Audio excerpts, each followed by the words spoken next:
ti ṣetán láti ṣíwájú olóyè Sunday Igboho nínú ìrìnàjò Odùduwà mu nínú ìrìnàjò Odùduwà nation tá fẹ́ gbà yìí. Ta ló sọ bẹ́ẹ̀? Àwọn bàbá wa lọ́balọ́ba àtàwọn àgbà olórí ẹ̀sìn, olórí awo, olórí ìlú, political, traditional and religious leader and state elders men. Wọ́n ti jẹ́ ká mọ̀ wípé ìjà tó wà nílẹ̀ yìí ó ti di ìjà àwọn bàbá. Àwọn dẹ̀ ṣetán láti bọ́ síwájú. Tó bá dàbí irọ́, èmi ò ní sọ̀rọ̀ tí ò lẹ́rìí tàbí tí ò lóòótọ́ fún yín. Ọmọ Yorùbá, ẹ jẹ́ ká dúpẹ́ lọ́wọ́ Ọlọ́run nítorí pé kí ni àdúrà wa ti ń gbà. Ó yá, ẹ jẹ́ ká gbọ́ ohun rèé. Ọmọ Oòduà, ọmọ Yorùbá, ó ti ṣẹlẹ̀. Àwọn bàbá wa látòrí bàbá wa Ọ̀nìrìṣà dórí àwọn ọba tó pọ̀ nílẹ̀ Yorùbá, wọ́n ti ṣe gudugudu méje, kódà wọ́n ti ṣe yàyà mẹ́fà lórí ìjáde ta jáde kọjá yìí. Ọmọ Yorùbá, a kú oríire. Ó yẹ kẹ́ mọ̀ pé tí bá ní a kú oríire ni. Bí mo ṣe ń bá yín sọ̀rọ̀ lọ́wọ́lọ́wọ́ báyìí, gbogbo àwọn bàbá wa látòrí bàbá wa ọba Ọọ̀ni of Ifẹ̀, ọba Olúgbọ́n, ọba Ajérò, ọba Ọlọ́wọ̀, bẹ́ẹ̀ bẹ́ẹ̀ lọ ṣá, àtàwọn ọba gbogbo Ìbàràpá méjèèje, gbogbo àwọn ọba ilẹ̀ Káàárọ̀-o-jíire, wọ́n ti jẹ́wọ́ ọmọ kọ. Kódà kò ń ṣe lára àwọn gan ló sọ fún mi. Ọmọ Yorùbá, kí n tó sọ nǹkan tí wọ́n ṣe, ẹ ká kọ́kọ́ ṣe gbòòsà mẹ́ta tó gbó fáwọn bàbá wa. Gbòòsà gbòòsà gbòòsà. Nígbà tí mo gbọ́ ròyìn, inú mi kún, inú mi dùn, ayọ̀ mi kún, nítorí pé kí ni, tó bá jẹun táwọn bàbá wa ti ṣe fún wa látọjọ́ tó ti pẹ́ lélẹ́yìí, kò sí ìjọba kan tàbí ẹ̀yà kan tó bí aláìyá ẹ̀rín tó lè fìyà jà wá ọmọ Yorùbá. Ṣùgbọ́n a dúpẹ́ lọ́wọ́ Ọlọ́run wípé ẹni tó gbẹ́ kòtò náà ò gbẹ jù, ẹni tó dá sínú ẹ̀, òun ló kàn lápá. A kú oríire ọmọ Yorùbá. Bí mo ṣe ń bá yín sọ, information kan kàn mí lára. Wọ́n ní àwọn Fúlàní, nígbà tí wọ́n ti rí wípé ọ̀rọ̀ Kwara ti cast, ó ti burst, àwọn mídíà tó pọ̀ ti ń pariwo lórí ẹ̀. Wọ́n wá lọ ṣèpàdé. Ọlọ́run ló ní káwọn bàbá wa tó jẹ́ ọba ilẹ̀ Yorùbá àtàwọn àgbàgbà ilẹ̀ Yorùbá, Ọlọ́run ló ní kó ti ṣe ìpàdé, kó fẹnu kò síbì kan. Báwọn ṣe ń ṣèpàdé, àwọn bàbá tiwa náà lọ́balọ́ba wọ́n ń ṣèpàdé. Lára àwọn ìpàdé tí wọ́n ṣe, ìtó bá ṣe sọ ń bẹ̀, màá sọ síta. Ìtí ó bá ṣe sọ, á wà níkùn mi, á jẹrà síbẹ̀. Bó tiẹ̀ jẹ́ pé àwọn bàbá wa ti gbọ́ lókè. Now, kí ni táwọn bàbá wa ṣe? Àwọn Fúlàní rò pé business as usual ni. Wọn ò mọ̀ pọ̀ wà lálẹ́ ilẹ̀ Yorùbá. Wọ́n ti take over ìṣàkóso ilẹ̀ Yorùbá. Wọ́n ti dé tán pátápátá. As usual, lẹ́yìn tó tí wọ́n ṣe meeting. Ní meeting yẹn, wọ́n wá kọ́ ọmọ pìtà Nàìjíríà pé ẹ jẹ́ ká gbé owó tó tówó gidi, ẹ ká gbé lọ fún àwọn ọba ìdarí. Tá bá gbé lọ fún wọn, wọ́n á tàgbòwó fún wa. Tá bá gbé fún wọn, wọ́n á gbàbọ̀dè rán wọn fún wa. Mi fẹ́ fi gbẹnu sọ̀rọ̀.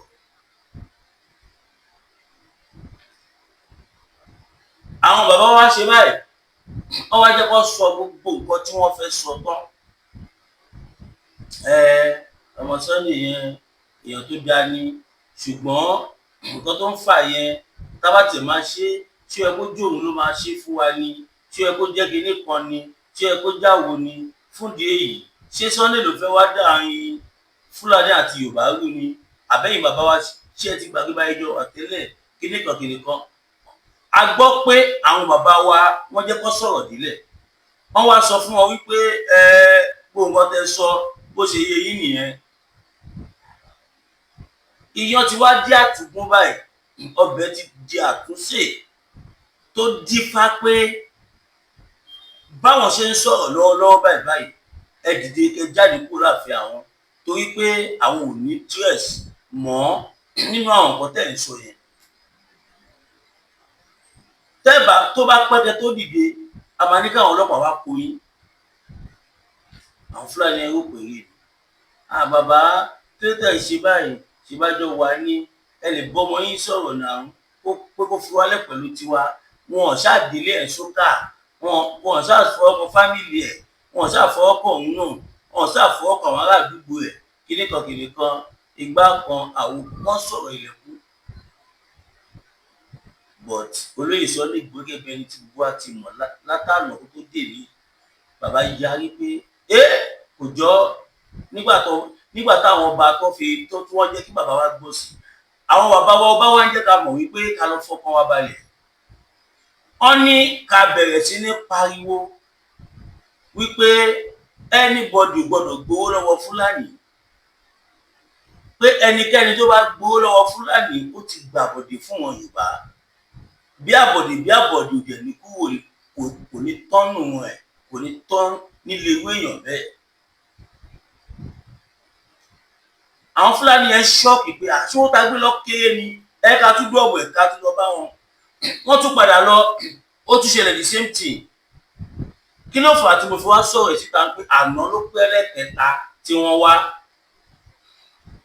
wọ́n ti fíìdì mi ní ọ̀rọ̀ yẹn tẹ́lẹ̀ bọ̀dì mi jẹ́ nìkan tó yẹ pé tí mi bá tí ìwòjọ ajé kò ní sọ mi fẹ́ múyàn báyìí mo wá fẹ́ kí n múyàn báyìí débi pé ẹni yẹn kò sí ìwọ tó máa ṣe ju pé kó máa bẹ̀bẹ̀ lọ pé àṣírí òun ti tú nìyẹn àwọn bá wa yarí wọ́n ní kékulé wọ́n gbọ́ kó fún toko kí toko gbọ́ kó wò fún òbẹ̀ pé láti wákàtí lọ kò sọ́ba kankan tó máa bá yín ṣe mọ́ ìtẹ̀palára ọmọ wa tó ìtẹ̀palára àwọn ọ̀nà àwọn bàbá wa wọ́n ṣe gudugudu méje wọ́n ṣe yàyà mẹ́fà nǹkan méjì ló gbé mi jáde lé ní ẹyọ kan bẹ̀ ní tàwọn bàbá wa ẹlẹ́kejì òun ni ti bàbá mi olóyè Sunday Igboho ọmọ Yorùbá àwọn bàbá wa jẹ́wọ́ ọmọ ọkọ pẹ̀lú káàṣì lọ gbé wa o pẹ̀lú àlẹ́jẹ́dì tá a gbọ́ wọ́n ní káàṣì ni wọ́n gbé lọ àwọn bàbá wa lé wọn dànù pé enough is enough kódà àwọn bàbá wa ń jẹ́ ká mọ̀ wípé àwọn arábí they are ready to go to any length ìdí nìyẹn tí àwa ọmọ Yorùbá ká ṣe gbọ́dọ̀ lọ dira àwọn bàbá wa ní ká lọ dira wọ́n ní ká lọ dira pé because àwọn ẹ̀yà táwọn wò yẹn wọn ò kì í ṣe ẹ̀yà tó níláárí wọn kì í ṣe ẹ̀yà tí ó gbádùn ẹ̀yà jákujàku táyé wọn ò jẹ́ kọ̀ọ̀kan sí wọn òun ni wọ́n. irú ẹ̀yà báyìí kò tọ́ kéèyàn bá wí wọn ṣe. oríire ti dé gbogbo èèyàn ìpínlẹ̀ Ọ̀ṣun àtàgbègbè rẹ̀ Oriflame product ti wá kalẹ̀ kà sípínlẹ̀ Ọ̀ṣun báyìí ẹ máa jó ẹ máa yọ̀ ǹjẹ́ ìwọ fẹ́ di alágbàtà aláràtúntà àbẹ́fẹ́ mu rà ní bọ́ndù àbílẹ̀lẹ̀ yọ ẹyọ àní B Beauty Empire ti wà níkàlẹ̀ fún yín láti ta ojúlówó Oriflame product fún yín bẹ́ẹ̀ bá ṣe fẹ́ sí àwọn Oriflame product bíi skin care fragrance wellness àti bẹ́ẹ̀ bẹ́ẹ̀ lọ bákan náà nílé iṣẹ́ àní B Beauty Empire ti ń ṣe ìdánilẹ́kọ̀ọ́ fẹ́yìn tẹ́ ẹ fẹ́ nímọ̀ nípa bá ti ń ta Oriflame products jákèjádò fún àlàyé àbẹ́yìnfẹ́ di alágbàtà Oriflame beauty products ẹ pè wọ́n sórí nọ́mbà yìí 07068509438 Anibi Beauty Empire wà ní Kade Shopping Complex Estate Òṣogbo oríire ti wá dé gbogbo èèyàn pínlẹ̀ Ọ̀ṣun wà yìí ẹ tètè lọ mú ti yín báyìí kó tó dìpọ̀ pẹ́ jù.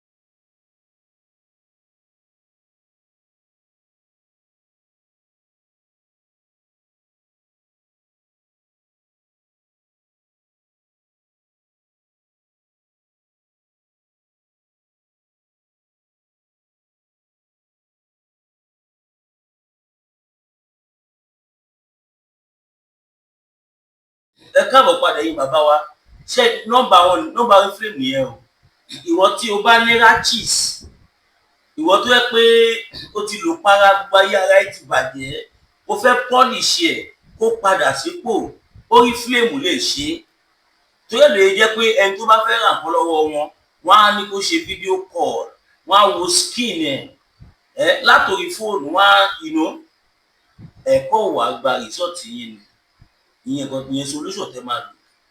ọmọ Yorùbá mo lè fọwọ́ wọn sọ̀yà náà ká gbé yẹn sí ẹ̀gbẹ́ kan. bí mo ṣe ń sọ lọ, àwọn bàbá wa ṣàjẹ́wọ́ ọmọ kọ́ wọ́n lé gbogbo àwọn Fúlàní ìdánù àní dárúkọ àwọn Kàbá àwọn bàbá wọn ní o. kódà nítorí ọ̀rọ̀ tí mò ń sọ yìí tí àwọn bàbá wa tó yarí, ṣèbẹ́yìn náà gbọ́ ohun tó ń ṣẹlẹ̀ sáwọn Fúlàní ẹlẹ́jọ́ mẹ́ta yìí táwọn ọmọ wọn kọjú padà sí wọn. nísìnyí báyìí wèrè ti fẹ́ pa ẹni tó ń wò báyìí. bẹ́ẹ̀ ni mo sọ fún yín, tí bá níná ń jó lórí omi ẹni lọ kí wẹ̀wà.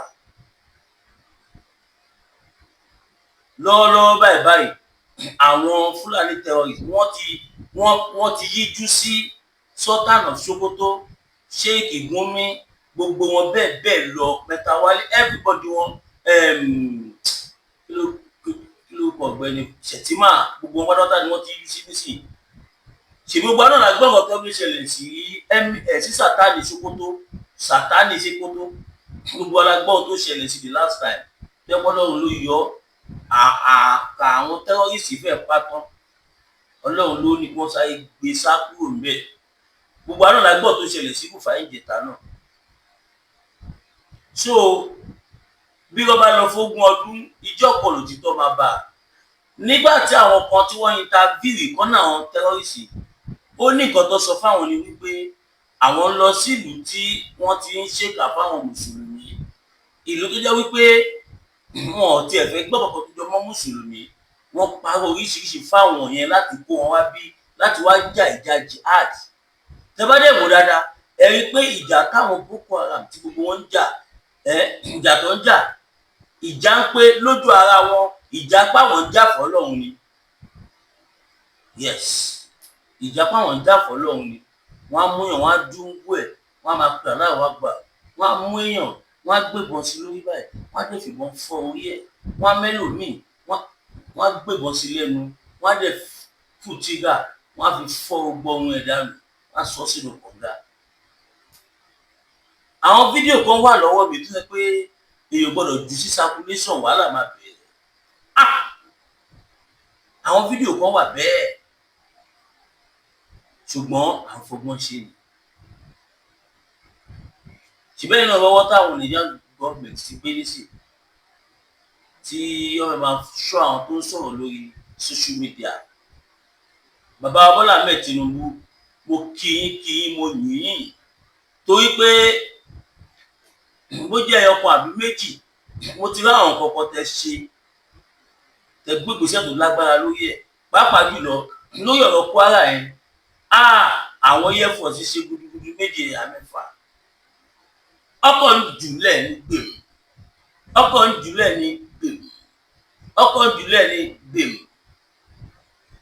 yes, tó bá jẹ́ báyìí, tó bá jẹ́ pé nǹkan tí Nigerian Air Force ṣe látijọ́ ìlélẹ̀ tí army ìgbàkọ̀ ṣe, kò ní sí kan tó ń jẹ́ security mọ́ náà. irú ìbọn wo ló fẹ́ gbé dání níwájú fighter jet? What are you talking about? Anti-craft launcher, anti-kìnìkan ẹ̀bọ́lẹ̀ ń bẹ̀. Nigerian Air Force jet fighter pilot is a trained pilot. iṣẹ́ tó yàn láàyò nìyẹn, iṣẹ́ tiẹ̀ nìyẹn, láti rí dájú wípé ó lé àwọn ọ̀tá padà látòrí òfurufú láti bẹ̀rẹ̀ sí ní kojú ìjà sí wọn kó tó wọnú ìlú. tó bá ti wọnú ìlú tán kò ṣèjà Air Force wọn, ìjà army ló máa di. tó bá tún wá lé wọn sórí omi, á tún wá di ìjà navy títí tó fi máa lé wọn padà síbi tí wọ́n ti wá.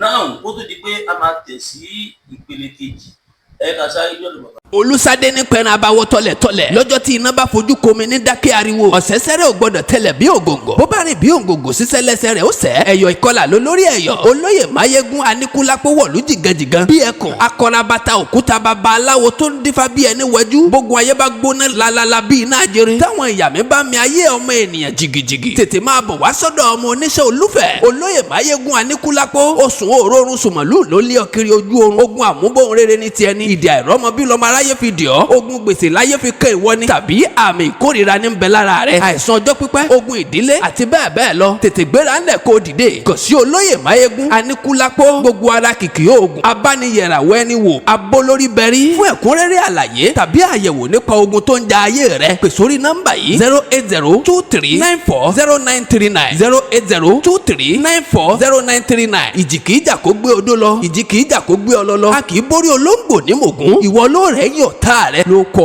lọ́wọ́. ẹ káàbọ̀ padà ènìyàn wa nọ́mbà bàbá máyégún yìí o gbóhùn ẹ̀ kò dira gbóhùn ẹ̀ kò má dira wàhálà òde ṣẹlẹ̀ nílé ẹ̀kú pé máa bí kó máa bọ̀ kó kọ́ sílù èmi kó máa protect àwọn fámìlì mi ni kó ló ẹ̀ má dàbí aládàájà bí ahun ni mo fi fún yín nọ́mbà bàbá máyégún mo máa ń sọ mi ìrí wọn rí ṣùgbọ́n àwọn èèyàn wa tó lọ síbẹ̀ táwọn lọ àtàwọn tí wọ́n ti bá wọn sọ̀rọ̀ wọ́n jẹ́ ká mọ̀ wípé tested and confirmed ni pé kò sáàní àní ohun tí ó rújú ni mi mọ̀ wọ́n iṣẹ́ wọn ló polówó wọn ó fẹ́ gbàwé ìgbélú ó fẹ́ rúbọ ó fẹ́ ṣe ajé ó fẹ́ ṣògùn tajà awọ́rò afàrò gbogbo àwọn kan yẹn. bitter tea ẹkùn tí ń wọ̀yá àjà pẹ̀lú àwọn kíndìnrín tó ní stone nínú ìyẹn kidney stone yóò mẹ́ẹ̀tì ẹ̀ tẹ́sí yádànù nínú àgọ́ ara yín òun kan náà ló ṣiṣẹ́ fún liver ìyẹn àìsàn jẹ̀dọ̀jẹ̀dọ̀ a sì tún máa ṣiṣẹ́ fún ààtì ìyẹn ìṣòro àìlèmí sókè sódò dáadáa láàólà bitter tea ló tún ṣiṣẹ́ fún ìkúnpá gíga ìyẹn high blood pressure bákan náà gbogbo ẹ̀yin tẹ́ ẹ bá ní ìṣòro ìsétọ̀ tí a mọ̀ sí prostate cancer gbogbo àwọn àìsàn tá a là kalẹ̀ yìí pátápátá òun ni láàólà abá bitter tea yóò bá wà yá àjà ìṣòro ara ríro ńkọ́ láàólà bitter tea òun ni kẹ́ ẹ gbẹlura láti wá rí egbòogi láàólà bitter tea rà àbí tẹ́ ẹ bá fẹ́ mọ ibi tí wọ́n tẹ̀dó sí ẹ mẹ́sẹ̀gì wọn lórí àwọn whatsapp numbers yìí +44742452737 àbí àwọn Nigeria numbers yìí